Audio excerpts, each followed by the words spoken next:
6 responses to Bernie skeptics. Number 1, says the skeptic, he'd never beat Trump or Cruz in a general election.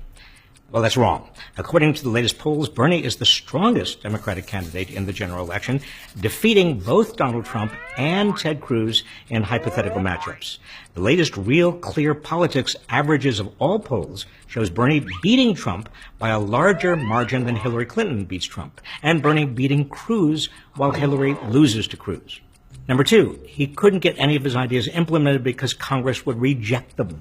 Well, if both houses of Congress remain in Republican hands, no Democrat will be able to get much legislation through Congress and will have to rely instead on executive orders and regulations. But there's a higher likelihood of kicking Republicans out if Bernie's political revolution continues to surge around America, bringing with it millions of young people and other voters and keeping them politically engaged. Number 3, says the skeptic, America would never elect a socialist. Please. America's most successful and beloved government programs are social insurance, Social Security, and Medicare. I mean, a highway is a shared social expenditure, as is the military, and public parks, and schools. The real problem is we now have excessive socialism for the rich, bailouts of Wall Street, subsidies for big ag and big pharma, monopolization by cable companies and giant health insurers, giant tax-deductible CEO pay packages, all of which Bernie wants to end or prevent. Number 4, says the skeptic, his single-payer healthcare proposal would cost so much it would require raising taxes on the middle class.